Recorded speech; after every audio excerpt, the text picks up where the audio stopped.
everyone, Joe here from ActionX. Welcome to What's on the Tuber. Welcome back. If this is your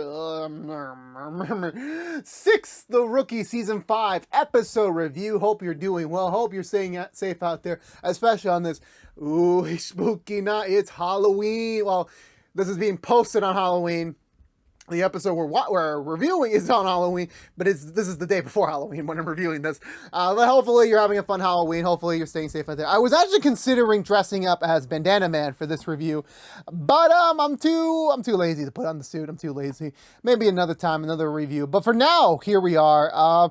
I gotta start this off. First of all, this is my second favorite episode of The Rookie this season. It was just amazingly well done, just with the guest stars and the surprises, the twists. I was like, let's fucking go. It's like the energy here was like, oh my god, everything was just like perfect. It is like, oh my god, it's like the only ones that can rival this is the premiere and then the faux crossover episode. It's like this, so far, we're getting bangers this early on in the season. I'm just so freaking happy.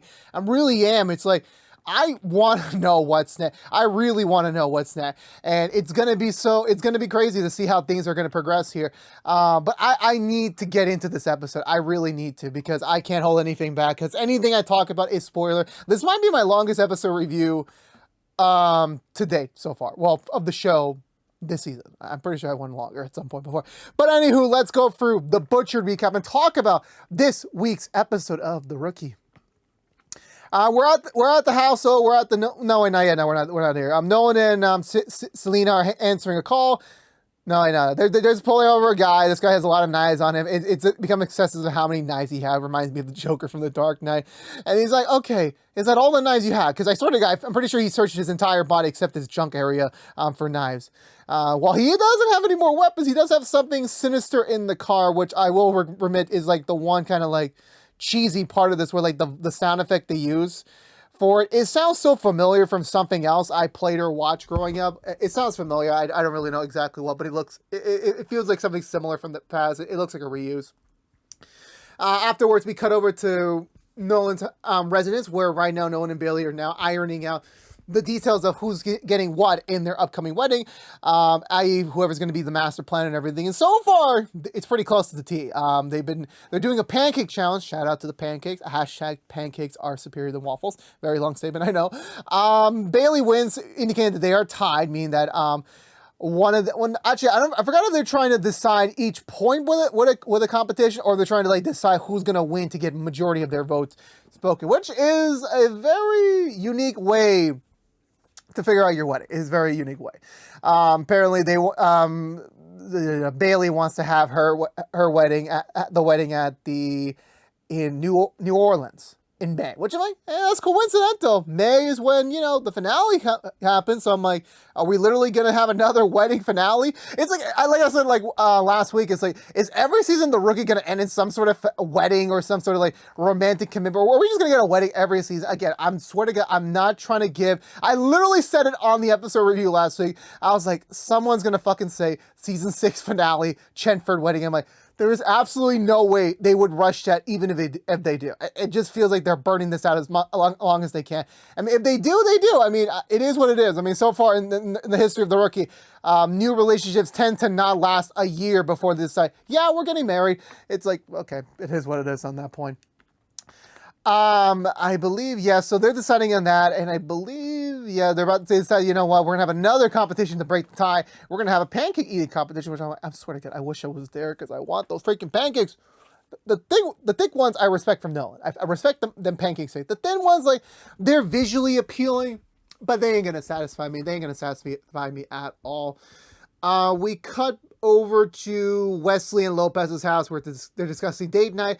But however, Wesley's a little bit of a funk, because today is deposition day for the case against the one and only Elijah Stone, aka Brandon J. McClare's character, the recurring villain from the first half of The Rookie Season 4 from last year, which I'm like, I completely forgot about that dude.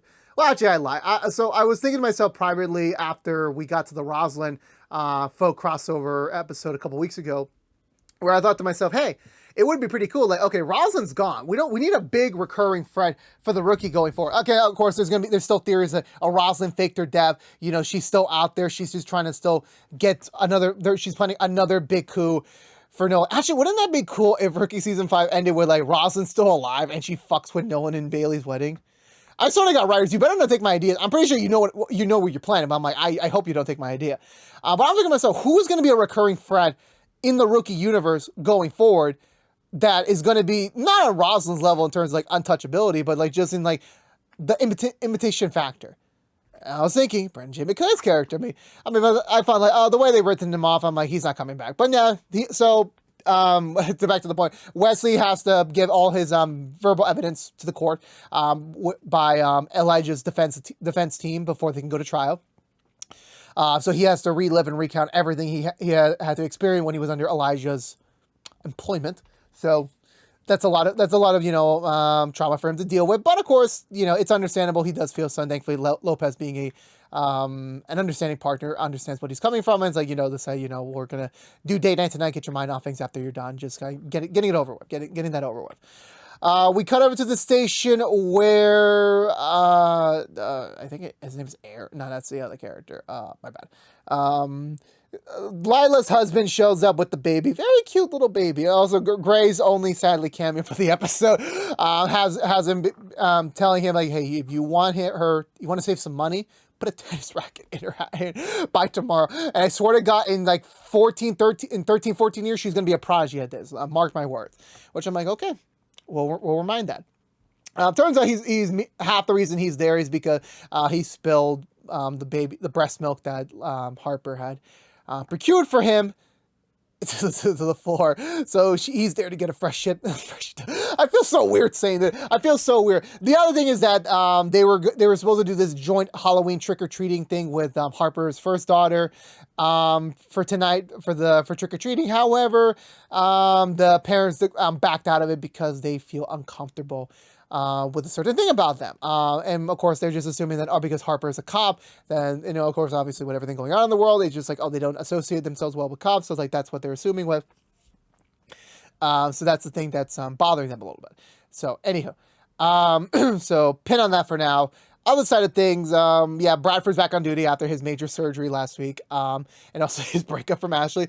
Aaron seems to be the only one who's aware of the breakup, but however, that's all he's going to get to know because Bradford refuses to speak about his emotions. So they walk past Chen and Chris, who are probably just tootling with the idea of another date night. Chen immediately tells something's wrong with Bradford, but of course, Bradford nor Aaron is able/willing to or wanting to give up that information.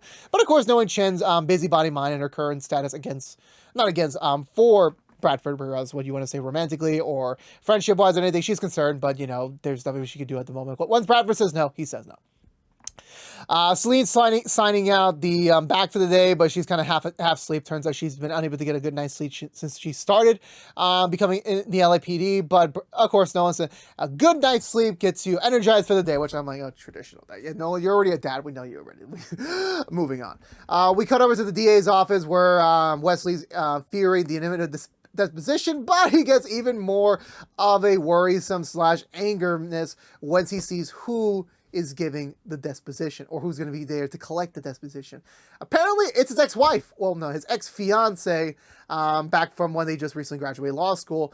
And Wesley is not entirely comfortable with this, but however, he's just trying to attempt to kind of tell her, hey, look, isn't this a conflict of interest? We were technically engaged at some point. Wouldn't you representing the client be, an issue there? She's like, no, I'm charging him $800 an hour. It doesn't matter to me. I'm getting rich off him. Which I'm like, you know what? You get your money. Turns out they had a pretty nasty breakup, but we'll get to more about that in a second. We cut over to Nolan and Celine starting their route. Celine is sadly falling asleep at the wheel. Nolan reprimands her about it. They answer a call about a potential fraudulent bank deposit, so they head over there. She's just explaining simply like, yeah, I just found this money and, I got money off a garage sale the past weekend and, I'm just trying to deposit this $1,000. However, they're just not letting me. Nolan's collecting the information, seeing what they could do about this, and Celine's just falling asleep at the wheel still, which I'm like, damn, this girl needs some sleep. She needs some big siesta times. Not trying to be racist, that's just how I say my nap times. Where do we go from here? Yeah, Bradford and Aaron still talking the shop, talking in the vehicle about just things, and Aaron's still recommending to, hey, if you want to talk about it, I'm right here. And Bradford's like, L to the no. There's absolutely no way he's gonna do a confession talk with him. No, absolutely not. They notice a woman being causing a little bit of a traffic jam as she's unable to pick up a werewolf prop that she's using for her upcoming short film. She's having difficulties lifting it into her pickup truck. Aaron and Bradford, willingly / unwillingly on both parts, try to help her. Aaron's just trying to flirt. I mean, I respect what Aaron's trying to do. He failed epically. Bradford's just harassing him for just like, why do we have to do this? Like, we could have just went over her. We didn't really need the help, but whatever. The signs of machiness stands in. They try to lift up this werewolf prop. Even with Bradford's still recovering back, they managed to get this lift up. However, Bradford excellently leaves his walkie-talkie inside the back of the pickup truck. And when Aaron closes up and fails to try and get her number, she bounces without him picking up the walkie-talkie. But they decide to start heading off regardless, with being blissfully unaware that Bradford had made for the first time in his life, a big boo-boo. I want to say, yeah, so Nolan and Selena are also answering a call from Bailey and her squad that there was a dumpster fire which may contain some very sensitive information, i.e. a bunch of money, which all have old-fashioned tracking chips, which, again, of course, is exactly what they were just looking at the bank. So they decided to tie this both in together and tie in to see if the DEA or the FBI wants to claim responsibility. Also, Selena was just basically trying to exposit that this could all be haunted money. Did you know that? It could be cursed money, which I'm like, okay, this was cute at first, but okay, this is going to be sort of an annoying gag. I might have to complain. We're at the disposition. Wesley is, actually, I'm going to split this up into plots. I'm going to do the Wesley plot first. Actually, no, wait, I'm going to save that for last. Yeah, I'm going to save that for last. Actually, no, wait, everything's good. You know what, let's go for the Chen stuff first. Because for me, that was the least engaged. It was funny. I understand for you Chen fans, I know this was a progression scale. I understand that. We're doing this little dance right now where I am acknowledging your claims. But guess what? Until there's a okay, I'm stopping there. I'm going to stop there. So the director finds Chen and she gives her the walkie-talkie, and Chen immediately knows this is Bradford's and knows that, okay, I'm going to use this to get some funny comedy bits out of here. Bradford and Aaron are tearing apart their car, trying to find the walkie-talkie, failing to do so. Bradford gets a text from Lucy, aka, but just, faking it, that she has the walkie. She's holding it hostage. She's putting it all around town to Bradford's favorite spots. Eventually, they find out, who else knows Bradford well enough for him to know about where his favorite coffee spot is, where his favorite movie set was, which I'm like, okay, I understand. If this was some sort of sly way to say Chen knows a lot about Bradford in a very personal way, okay, I'll give you points on that. But once they discover it is Chen, Bradford knows what's up. He heads over back to the station. Chen's acting completely oblivious of what's going on, but she might know where it is. If Bradford would just admit, what the heck's up with you? Are you okay? Do you need my help? Do you want to talk about it? And Bradford is just like, nope, I know nothing is wrong. And she's like, okay. But the way Chen left that argument was like, by that point, Bradford knows you have the walkie-talkie. That was like the one little thing. You were so close to selling it. You were very close to selling it, but yeah, you sadly failed in that part. You failed in that part. Nolan and Selena rope in Harper and Lopez on their investigation. They managed to get a match to which specific case this was being used for by the DEA. So the DEA agent that was mostly closely responsible to the current active investigation of it showed up to help represent the DEA on this matter, which happens to be played by none other than, ladies and gentlemen, J. August Richard, who, if any of my fellow Agents of S.H.I.E.L.D. fans are here, yes, it's Deathlock. I missed him so much. I haven't seen him since Agents of S.H.I.E.L.D. And the moment I saw his face, I was like, hooray! I was like, yay! I was like so happy because I honestly, again, I think everyone, if you watched me from the beginning or not, Agents of S.H.I.E.L.D. was the first show that's gotten me into kind of how I review stuff today. That was the first show that I went from the kids side of things, Nickelodeon, Disney Channel, what was the other one? Cartoon Network. That was the first show that had me do the jump. That was, and he was part of that first episode, so I was like, it holds a special place in my heart. It really does. I need to get Agents of S.H.I.E.L.D. some love at some point in the future on this show, but someday, that's not now, but until then, anywho. So yeah, he's here to represent him, and like, you know, it's, again, great to see his face again. This time not covered by cybernetic parts. So yeah, so once he's in the shop, he gets a little background information that the last time this money was seen was the agent that went undercover on this, was supposed to give this money as part of a drop, but he never was reported again, and the person they were hunting down was never seen again. So he decided to take on this mission to try and find him no matter what, but he's had no leads in the past decade. Also, Salim managed to get the vibe of like, you know, you're really sad about this. Were you guys lovers? Were you guys like, you know, in love with each other? And he's like, yes, we were very much together. And it hurts me that I still don't know what really happened to him. And, you know, he still holds that hold. Like, maybe he's still alive somewhere. Maybe being held hostage. But by this point, he's just kind of having to admit, like, yeah, he's gone. But so they arrive over at the apartment complex where the woman that was trying to deposit the money lives. They go inside. However, they find out that she's already dead. So they start checking the area. There's only one guy that would be very suspicious to be the person who strangled her. However, it's not a match to anyone that they know yet, but it could be him. They found a silver medallion necklace beneath the couch, which most likely belonged to the assaulter, which is a calling item for the suspect here. So they know that's going to tie it in there. So they collect that as evidence, but right now there's nothing much they can do but to dig into her personal life to see if there's any sort of connections that they can find from them. Did I finish the Bradford? I literally just jumped to another whole storyline. I completely forgot. I apologize. I'm way off the deep road. I'm just so excited. I want to get to the good stuff already, but we're not there yet. So we cut to the next day for the Chen, Bradford, and Aaron stuff. Still on the high horse of Bradford refusing to acknowledge that, like, yeah, I just got to break up everything. He's still not wanting to bud. He's gone to the point of stubbornness where he literally got an old piece of police technology to substitute the walkie that Lucy had. He got an old-fashioned walkie-talkie, the giant big ones from like E.T. and stuff like that. And he's just holding his ground. It's just so funny. It's really, really funny. I want to say from that, yeah, so I think eventually at some point, like, they just call it off. Yeah, I think it was the end of the day, end of the shift. And Lucy gives up. She just doesn't find it funny anymore, this entire banter, and she just gives it up. It's like, okay, if you don't want to talk about it, I get it. At this point, I should kind of guess that if Bradford doesn't want to talk, Bradford doesn't talk. And at first, they're about to say goodbye, but Bradford's like, you know what? I'm going to just tell her. Me and Ashley broke up. And she was like, oh, okay. Are you okay? Do you want to talk about it? And, you know, it's like, again, I know people are going to look into, like, you know, the brief smile, the brief smirk. It's like, oh, she's happy that he's single now. Like, that leaves room for them to, like, but remember, she still has a boyfriend who's literally there. Like, I swear to God, the amount of times Chris has just walked in or just been present on, like, very close pseudo-romantic scenes between them by this point in the last maybe 3-4 months. It's just like, it should be alarming, but I guess he's just oblivious to it, to be honest with you.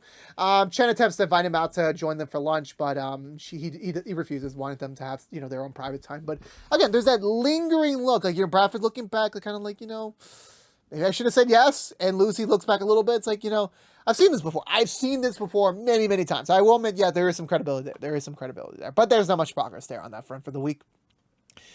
Moving back over to the other side of things. So they're doing more research on the woman that was killed. And they found that she was on a sugar daddy website. She had plenty of sugar daddies that were paying her big money. So that's how she was able to afford the luxury living. So they decided to assume that one of them is probably the guy they're looking for. So they start scouring the identity, seeing if there's a match. But that's all they can do really for the day. As Lucy and...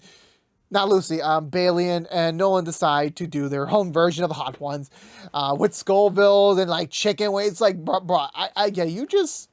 I'm pretty sure Hot Ones should make a tweet about that. They really should. If they don't, it's complete blasphemy. It's complete blasphemy. Sadly, no one loses. He can't handle his hot sauce. Believe me, I completely understand that at all. I can't either. But before they're able to figure out what's next, considering the fact they still need to decide another competition to officially be declaring a winner, Selena shows up out of nowhere, which I'm like, how did Nolan give her personal address? I know Nolan's a nice guy, but I'm like, this is your first student. You really should acknowledge the boundaries here. But she's here. She can't sleep. And I'm like, so your first response was just, you know what? You know what? It's respectful. Selena did that. Like, just instead just going to her mentor's house to Tio's house and interrupting him and his fiance while they're doing some private stuff. But like, it is what it is. And Bailey, being the very welcoming person she is, she welcomes them into their home. Very much wants to offer, like, they have their own methods of like trying to fall asleep, and they're just bickering, and Selena just knocks the hell out, and no one's like, well, I guess we have her sleeping the night. That's something. They wake up the next morning. Noah's still flabbergasted that she's still here. Turns out her and Bailey's been talking for a while, and the reason why Selena apparently was very happy to be sleeping in their house is because apparently her parents were bickering a lot when she was growing up, and that sound of like hearing parental arguments kind of soothed her to sleep. And no one's like, we don't argue, we don't bicker, it's just very spiritual discussions. Which I'm like, sure, Nolan, sure. You can enjoy your spiritual discussions. But hopefully this doesn't become a recurring thing, because I don't think Nolan can take much more of this. And then Selena was expressing she had a dream, and I'm like, oh no, here we go. Here we go again, another damn dream. But it does offer some credibility, some water side, salsa dancing, diamond necklace, there's some variables here that they can help out with. I want to say after that point, yeah, we come back to the station. They did a little digging, and like there is some credibility since the woman did visit a pier very, very often, and they just assume maybe that's where she met him, that's where they fell in love, and probably at some point something happened, and they just assume like if anything he's there. So they narrow down their search parameter. They find out there's a local pier that has some shipping. I don't know how they make this connection, but regardless, we're there. They don't find the Coastal Guard anywhere, so they just break in on their own. They find the guy they're looking for, prepping to leave. They have a brief shootout. August Richards' character attempts to shoot him as well, trying to hold him at gunpoint while Nolan and Selena are, going around him to get the view on him. And he's just trying to like get some answers, like, what happened that night? You're responsible for 2 murders right now. And he's like, look, I'm sorry, the gun just went off on its own. And it's just like, that's not how guns work, man. That's not how guns work. Don't fucking lie to him.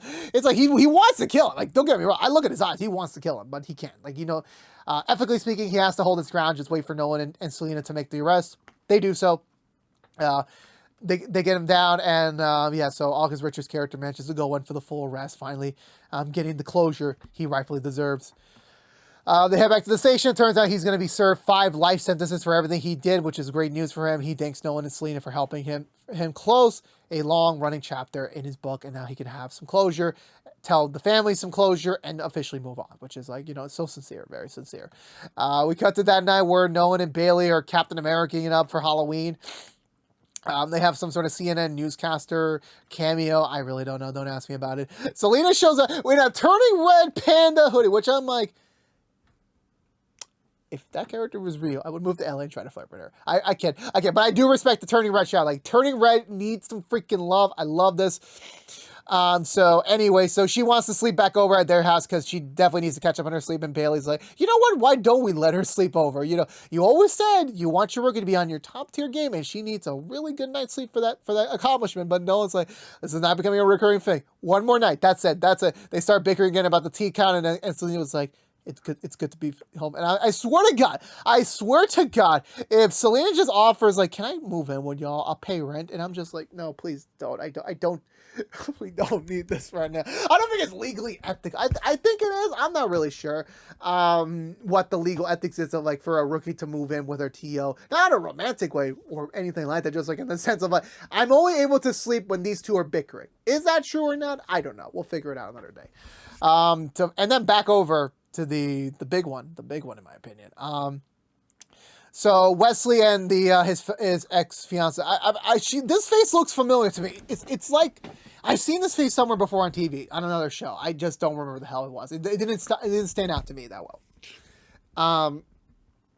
So they're doing the disposition, and she's being a real hard ass. She's really trying to get under Wesley's skin. And at first he's countering very ethically, very with some point grid, but eventually it just gets a little bit too personal, gets a little bit too seeped in there, and even then they reveal, like, I always win. It doesn't matter, Wesley. I'm going to win this case. I'm going to out-argue you. It's fine. It's perfectly fine to admit that. He has enough. He leaves. The DA orders him to go home, get some time to, like, decompress, not think about this case, and then come back tomorrow with a fresh face to finish off the disposition. He agrees. He goes to do that, which his version is just go to a bar and just, drink some shots to get away from this all. She shows up conveniently at the same time, and it's very awkward because there's some untapped history there, because apparently they were just growing in two different directions. She wanted to go the corporate, get rich method, and he wanted to help the small guy / renting a small office near an aquarium type approach.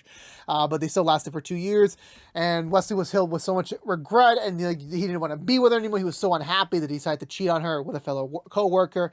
And, that ended their engagement, which I'm like, okay, I can't side with you on that, Wesley. I really cannot side with you on that.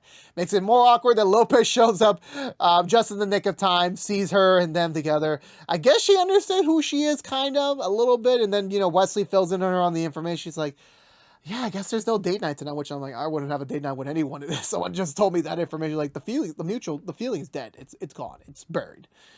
We cut to the next day. Wesley's, raring to go, trying to get back in there. And Lopez apparently has to go in for her deposition since she was part of the investigation that took down Elijah the first go around. So she has to give in her statement. And again, the fact that Wesley's current wife has to have like this sort of like pseudo interrogation segment across from his ex-fiance.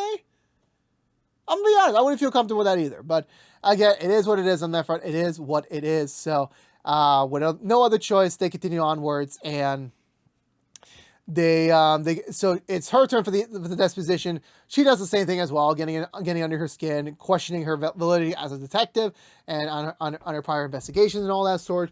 And similar to Wesley, she's about to explode. They call it a break session, which is agreeable. The DA brings in that attorney over back to his office. So you're like, look, you can be doing whatever you want for these dispositions. It don't matter. We got all the facts. We're going to win this case. And she's like, you know what? Your entire thing, while I may have facts, the team behind it has very shaky history. So, if you go down this route, if we go to trial, I will destroy the LAPD's reputation. I will destroy your reputation, and you will be happy if you still had a job by the end of this.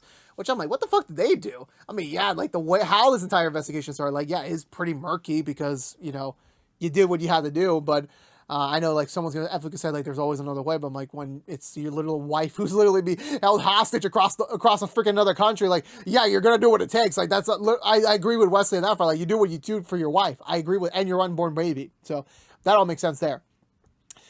I want to say yes. So the DA thinks about it, and he tells Wesley and Lopez, yeah, we're going to drop the case.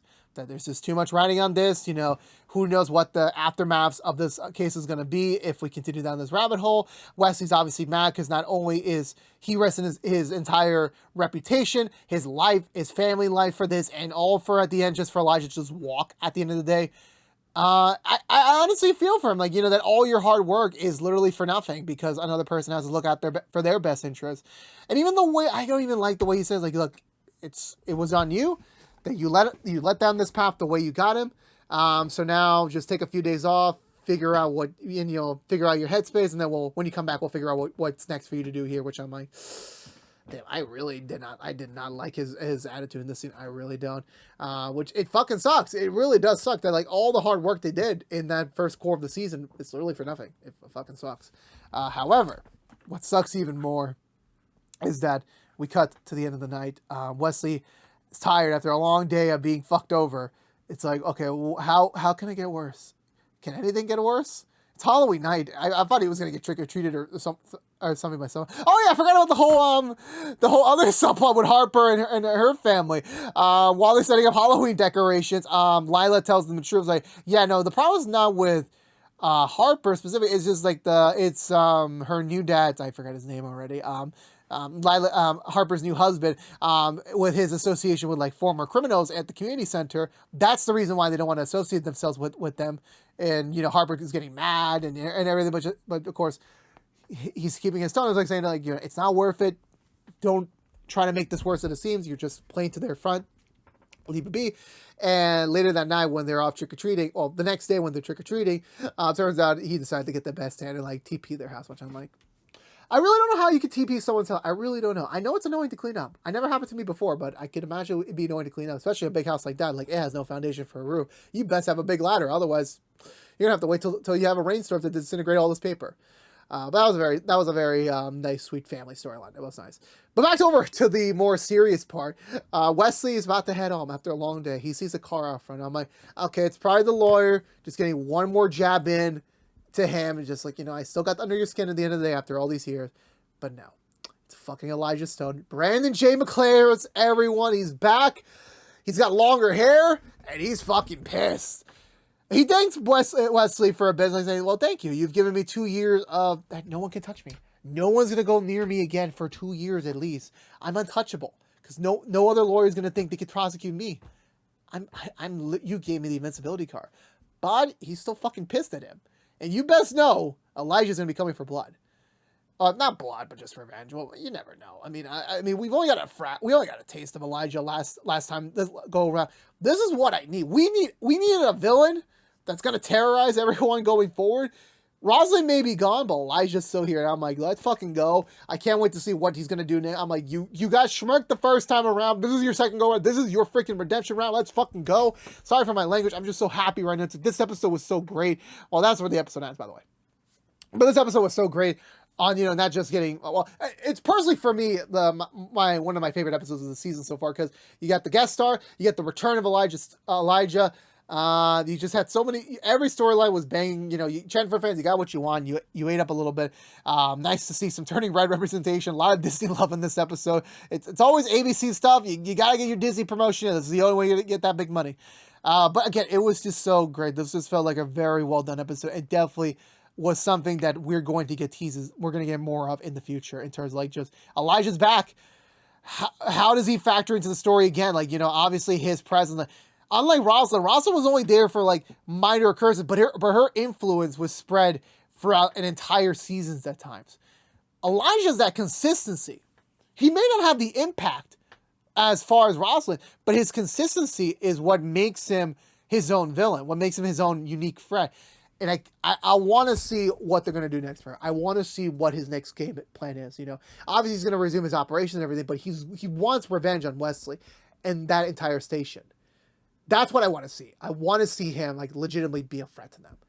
And I can't wait to see that. I know they're going to deliver that, but I can't wait. But for now, I thought this episode was great. I can't wait to see what's next for this storyline, and I really am happy again. I was always happy, but like, especially in that front when they gave us that tease in season 4, I was like, oof, I'm really, I don't know. Okay, enough of my my over dramatic acting. I'm giving this episode two thumbs up. Again, I love this episode so much. Let me know in the comments below what did you think of this week's episode of The Rookie. Let's start that conversation down below. And I believe that's going to do it for me today, everyone. So if you're unaware, this has been What's the Two from ActionX, reviewing every episode in the 5th season of The Rookie. If you want to know what we're doing normally, What's the Two, besides our Rookie episode reviews, we're currently doing Rookie Feds episode reviews, DC Stargirl episode reviews, Walker episode reviews, and Walker Independence episode reviews each and every week after brand new episodes on the CW and ABC, respectfully. But if you don't care about The Rookie, you're in luck. We'll be back next week with another brand new episode review, so stay tuned there. Will we get more teasers? Will we get more fun? Who freaking knows? It's with this show, anything is possible. Anything is possible by this point. But again, this has been What's the Two from ActionX. Please subscribe to us on youtube.com/ActionX videos. Ring that bell for notification when our next episode reviews live. Please also like, favorite, share this review if you want to. Please also follow us on social media to stay up to date with any sort of update we may have for either of our channels. Again, for all you members of the Rookie Nation out there, I'll see y'all next week for the next episode review. But until then, stay safe out there, be good to each other, and as always, peace out.